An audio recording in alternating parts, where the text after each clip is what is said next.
இருளை விலக்கி உலகை எழுப்பும் ஞாயிறு அங்கே குடியிருப்பான். அவன் ஆனை முகத்தனின் அடியவர் மனத்தில் ஒளியாய் வந்து கொலுவிருப்பான்.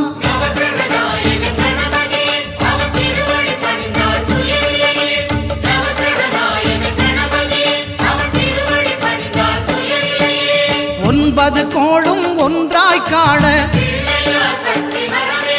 அங்கு கற்பகம் என்னும் கடவுளின் மெய்யில்